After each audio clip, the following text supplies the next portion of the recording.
$100.000 sudah disiapkan orang tua Xiao Tong untuk biaya kuliahnya di Amerika. Xiao Tong adalah kesayangan dan harapan orang tuanya. Meski anak tunggal, Xiao Tong mandiri, tidak manja.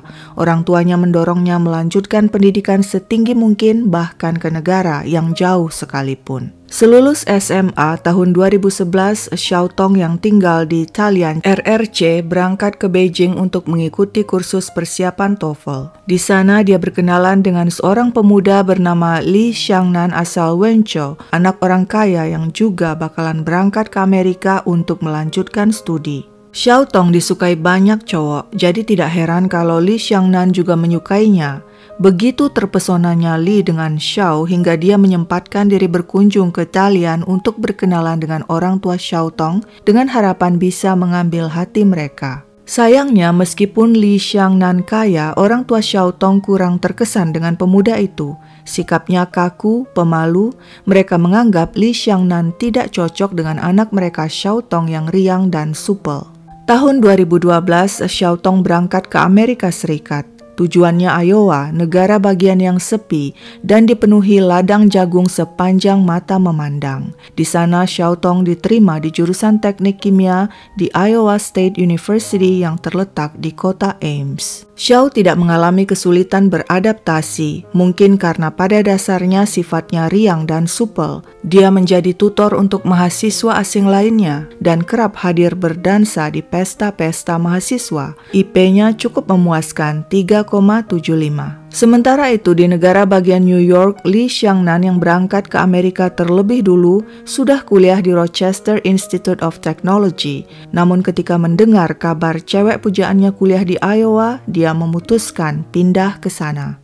Cuan tak masalah sebab dia anak orang kaya. Dalam waktu singkat, Li pun transfer kuliah ke University of Iowa yang berlokasi di Iowa City, sekitar 2 jam berkendaraan dari Ames, kota tempat tinggal Xiao Tong. Sesering mungkin dia mengunjungi pujaan hatinya di Ames dengan mobil BMW yang dibelinya dengan uang papanya. Tahun 2013, hubungan Li dan Xiao tampaknya bertambah intim. Li sering mengunjungi Xiao dan tinggal di apartemennya. Hal ini bikin gerah roommate Xiao sebab Li adalah cowok. Sebenarnya semua teman Xiao Tong tidak ada yang suka pada Li. Meskipun pemuda itu kaya, dia jorok, berantakan, dan tidak pedulian. Dia pemuda yang kurang bisa bergaul, berbeda dengan Xiao Tong yang populer dan banyak teman. Sebenarnya bagaimana hubungan Xiao dan Li? Apakah mereka sepasang kekasih, sahabat, teman biasa, atau friends with benefits? Hubungan mereka agak membingungkan. Yang pasti, meski dekat dengan Li, kabarnya Xiao juga punya pacar. Apakah Li tahu tentang itu? Entahlah. Tapi meski begitu, Xiao seperti magnet bagi Li. Li selalu mengikuti Xiao kemana-mana. Dia ingin berada di dekat-dekatnya seperti anak ayam yang tidak mau kehilangan induknya. Sepertinya karena hubungan tidak pasti inilah, suatu hari pada 3 September 2014, Li curhat lewat telepon ke seorang temannya. Dia mengatakan menguping pembicaraan Xiao dengan seorang teman. Kepada sang teman, Xiao mengatakan dia naksir cowok lain dan sebenarnya tidak menyukai Li sama sekali. Li terkejut. Selama ini dia pikir Xiao menyukainya. Gusar, pemuda itu pun menulis sebuah postingan di akun medsosnya. "Tamatlah hidupku." 2 hari kemudian pada 5 September 2014, Li dan Xiao menghabiskan waktu berduaan saat weekend. Keduanya check-in di Budget Inn Motel di Nevada, Iowa, sebuah kota kecil di dekat Ames. Keduanya mengendarai mobil Toyota Camry tahun 97 yang baru saja dibeli Xiao dari hasil kerja magang. Apa saja yang dilakukan 2 orang muda itu di kamar hotel? Sepertinya mereka bergumul. Roommate Xiao heran menerima SMS dari Xiao yang memakai ponsel Li. Xiao mengatakan Li mendadak harus pulang ke RRC karena urusan penting. Xiao juga bilang akan mengunjungi teman-temannya sesama mahasiswa RRC di Minnesota dengan bus Greyhound. "Aku akan tinggal di sana beberapa minggu," begitu bunyi SMS Xiao. Si roommate menunggu-nunggu hingga tanggal 16 September, tapi tidak sekalipun datang kabar dari Xiao Tong. Dia tidak pernah menelpon, juga tidak pernah mengirim SMS lagi. Si roommate kemudian menghubungi lewat medsos teman-teman Xiao di Minnesota, dan dia terkejut sebab teman-teman Xiao di sana mengatakan mereka tidak pernah bertemu Xiao Tong. Khawatir ada yang tidak beres, pada 18 September 2014, si roommate melapor ke polisi. Xiao Tong hilang.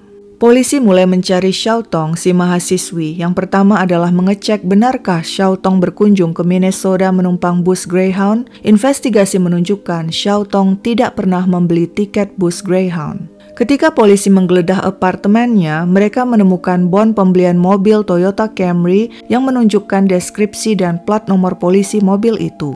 Berdasarkan petunjuk itu, polisi pun mencari mobil Xiao Tong. Dan mobil itu ditemukan polisi parkir di kompleks apartemen Lee di Iowa City pada 26 September 2014. Penghuni apartemen mengatakan mobil itu sudah beberapa lama parkir di situ. Dan ada bau busuk tercium dari mobil itu. Ketika polisi membuka bagasi, bau semakin tajam. Di sana ada sebuah koper hitam. Dan ketika koper dibuka, tampak pemandangan horor.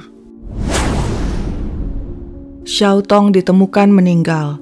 Di dalam koper selain Xiao Tong, polisi juga menemukan barbel seberat 7 kg. Kemungkinan tadinya koper itu dan isinya akan dihanyutkan ke sungai bersama barbel, tapi batal. Di bagasi mobil Camry juga ditemukan dokumen perjalanan yang menunjukkan Lee telah memesan tiket pesawat ke Beijing. Polisi sudah mendapat informasi Lee adalah orang yang terakhir bersama Xiao Tong. Mengapa pemuda itu mendadak pulang ke Beijing? Polisi yang curiga segera menggeledah apartemen Lee di Iowa City.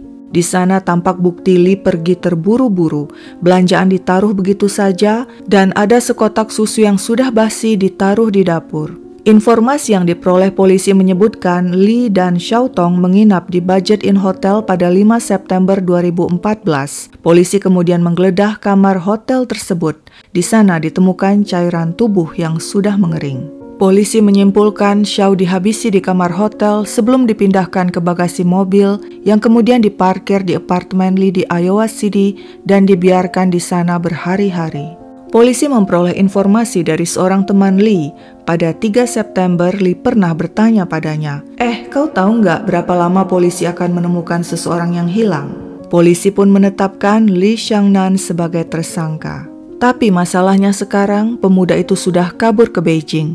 Menurut kantor imigrasi RRC, pemuda itu tiba di sana sejak 10 September 2014. Perburuan besar-besaran pun dimulai.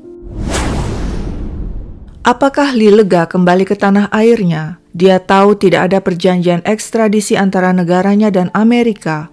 Mungkin dia berharap dirinya bisa aman di negaranya. Lee sudah mempersiapkan segalanya. Sebelum kembali ke negaranya untuk mengaburkan keberadaan Xiao, Lee sempat mengirim SMS kepada teman Xiao berpura-pura sebagai Xiao. SMS itu mengatakan Xiao pergi mengunjungi teman-temannya di Minnesota beberapa minggu. Ini adalah trik untuk mengulur waktu agar orang-orang tidak mencari Xiao. Lee juga menjawab SMS orang tua Xiao dan berpura-pura sebagai Xiao, mengatakan dirinya sibuk dan tidak bisa melakukan video chat dengan orang tuanya. Pada 8 September 2014, Lee dengan pesawat terbang berangkat dari Iowa City ke Chicago. Rencananya dari Chicago dia akan meneruskan perjalanan ke negaranya. Tapi sial, pesawat delayed. Lee bertindak cepat. Dia segera membeli tiket pesawat ke Los Angeles. Dan dari Los Angeles, dia akhirnya berhasil kembali ke Beijing dan tiba di sana pada 10 September 2014. Di negaranya, Lee bersembunyi dengan berpindah-pindah tempat. Dia pikir dia bisa tenang di sana. Tapi dia salah. Dia telah jadi buronan RRC dan Amerika. Media dan netizen di negaranya turut mencari keberadaannya. Foto-foto dan informasi tentang dirinya disebarkan di medsos Weibo dan WeChat dengan hashtag #FindLee. Dalam 2 hari ada 150.000 postingan yang berhubungan dengan kasus itu dengan 2,2 juta views. Netizen setempat heboh membahas kasus itu.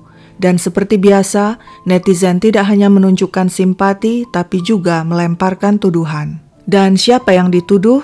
Tentu saja Xiao Tong. Xiao Tong dituduh sebagai cewek yang suka mempermainkan perasaan cowok, punya banyak pacar, dan terang-terangan mengkhianati cowok yang satu dengan yang lain. Seorang cowok bernama Ye buka suara. Dia mengatakan dirinya pernah jadi pacar Xiao Tong dan keduanya sudah lama berhubungan. Dia mencintai Xiao, tapi kemudian dia mengetahui Xiao memiliki pacar di mana-mana. Tidak hanya di RRC, tapi juga di Amerika. Dan Xiao juga kerap keluar malam dan tidak pulang semalaman bersama cowok-cowoknya. Akhirnya Ye memutuskan hubungan dengan Xiao Tong dan perlu waktu lama sembuh dari patah hati. Pada akhir Agustus 2014 juga dikatakan Xiao Tong bertemu dengan seorang cowok lain yang juga kuliah di Amerika.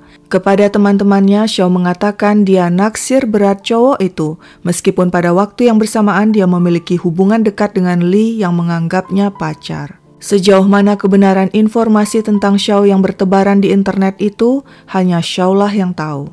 Kembali kepada Li yang masih jadi buron, pemuda itu ternyata lumayan licin seperti belut. Beberapa kali polisi setempat mendeteksi lokasinya, tapi begitu polisi datang, dia sudah melarikan diri. Untunglah akhirnya setelah 8 bulan buron, pada 13 Mei 2015, Li menyerahkan diri pada polisi Wenzhou yang tidak perlu repot-repot lagi mencarinya. Meski Li sudah berada dalam tahanan, polisi Wenzhou merahasiakan hal itu. Mereka tidak memberitahu polisi Iowa City, Amerika. Polisi Wenzhou ingin terlebih dulu mendapatkan bukti sebanyak-banyaknya tentang aksi kejahatan Li Xiangnan. Sebab itulah pada awal Juni 2015 mereka berkunjung ke Iowa City, Amerika untuk langsung melakukan investigasi. Mereka mengumpulkan bukti, menanyai saksi, dan mengunjungi TKP. Polisi Iowa City awalnya berhati-hati menghadapi polisi Wenzhou. Mereka tidak rela begitu saja menyerahkan semua bukti. Mereka tidak pasti apa yang nantinya dilakukan polisi Wenzhou pada Li Xiangnan. Pihak Amerika tentunya ingin Li diadili di Amerika sebab pemuda itu melakukan kejahatan di Amerika. Tapi Amerika dan RRC tidak memiliki perjanjian ekstradisi. Dan kalaupun ada, RRC pasti akan berusaha sebisa mungkin warganya tidak diadili di negara lain. Ketika polisi Wenzhou merasa bukti-bukti sudah cukup terkumpul, mereka pun mengatakan kepada polisi Iowa City bahwa Li telah berada dalam tahanan mereka dan akan diadili di Wenzhou.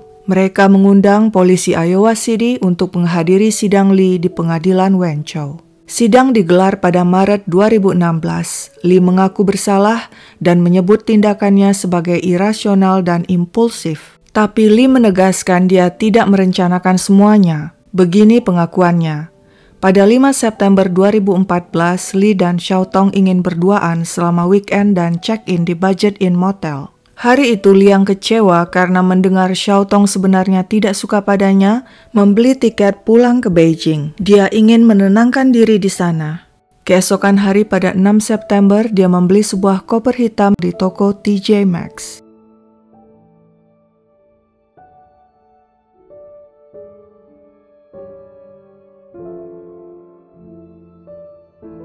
Dia memilih koper cukup lama.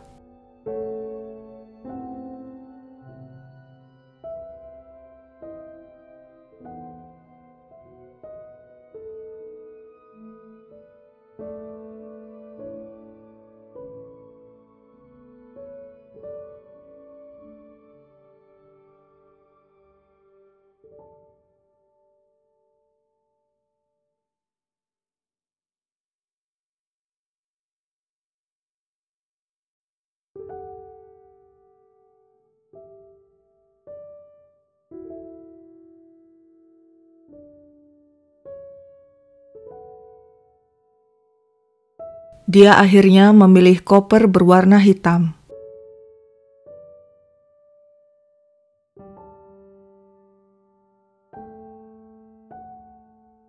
Li membayar koper itu di kasir. Malamnya setelah makan dan nonton film, Li dan Xiao Tong bersiap tidur di kamar motel. Saat itulah Xiao Tong mengatakan pada Li dia jatuh cinta pada cowok lain.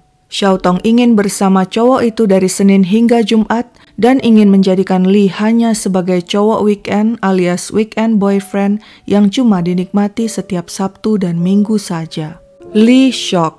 Perasaannya yang sebelumnya sudah galau semakin hancur. Selama ini dia merasa punya tempat spesial di hati Xiao Tong.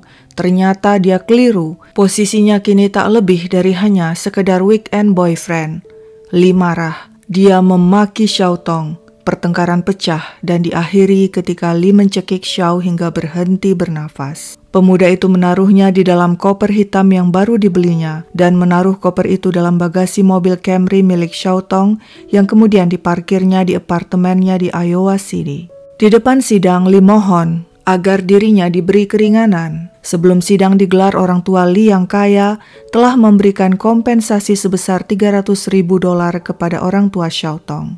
Tapi sidang meyakini Lee telah merencanakan semua aksinya dengan membeli koper dan tiket pesawat ke Beijing. Pada bulan Agustus 2016, pengadilan akhirnya menjatuhkan hukuman. Lee Xiangnan, si weekend boyfriend, harus meringkuk di balik bui seumur hidup. Sekian dulu ceritaku, sampai jumpa kapan-kapan.